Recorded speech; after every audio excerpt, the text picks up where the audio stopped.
Hi there, Chris here with another quick tip for you all. In this video we're going to continue our look at painting Cypher from the Triumvirate of the Primarch box set. And as you can see, we're nearing completion of the model, and so we're on to a final step, part 2 of the weathering process that I went through for doing this model. And so to get us started, we're going to use Celestra Gray. Now I like this color because it's a nice light gray with just a hint of blue to it.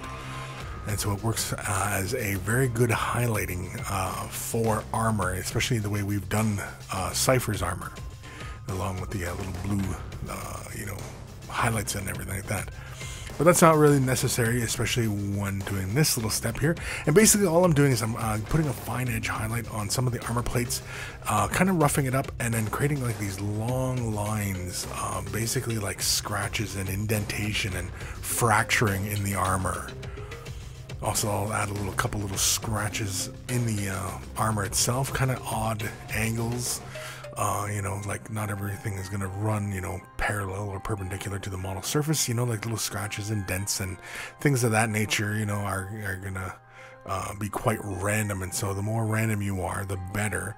But also not to lay in too many. As too many little scratches and stuff, the surface can become very busy and very distracting, and just not going to work. Here you can see I'm simply adding just a couple little spot highlights to the little corners, and otherwise here I'm catching little tops of little bolt heads and things of that nature, adding those little scratches in the larger areas, as well as some of the other areas such as the van brace, that his van braces and things of that nature. I'm just adding a tiny little highlight and little highlights onto the bolts. Next, I'm going to take Ash Gray. This is from Secret Weapon. This is a nice pigment set. I'm going to use Mineral Spirits to affix the pigment to the model surface. And I'm using a older base coating brush to apply pigment to the model. And here I'm basically going to use this Ash Gray to create this concrete dust kind of look. Now the cloak has this very, earthen kind of look to it, where, it looks like he's been walking through a desert or, some sort of fashion like that. But I didn't really want to go for that on the armor, and I wanted to have like many miles on this guy kind of thing. So varying textures, varying dusts, and so the latest thing being is that he's got this concrete dust kind of color on him. That's really what this light gray kind of reminds me of. It looks like concrete, like he's been in a war zone and he's just covered in all this dust all over the model. And so here you can see I'm adding it to the top of his backpack, his shoulder pad, and the bottom of his boots, and that's nowhere else that I'm adding it, just really his exterior portion.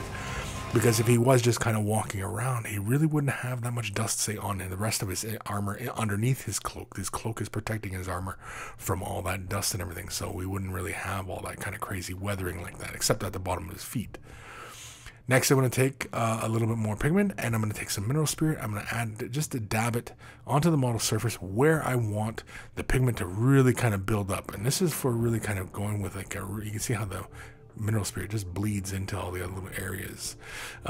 Again, you can see here I'm using the pigment and I'm just building it up, and it also, when it starts really building up like this, it really starts to take on that look of like concrete dust and pulverized concrete, and you just give it a sharp blast of your own breath just to knock the excess off. But you can see how now we got a nice accumulation in the recesses, and that's what we were looking for. Again, you can see we're going to add more here onto his shoulder, just again adding to the feeling that he's been walking around and he's just covered in all this in this dust and everything like that, and this is battle zone. And of course here I'm going to add a little bit more to the end of his cloak. I'm going to lighten up the edges, and again this is going to bring another little level of detail to the model. Again, maybe he was walking through a desert, and then he walked into a cityscape, and so he's got this accumulation of dust all over him. But that is it. That is applying the weathering to this model, and next we'll be working on is finishing the model and fixing him to his base. We've got even more painting tutorials in the Silver MiniWarGaming Vault. You can watch another one today about how I finish and fix this model to his base.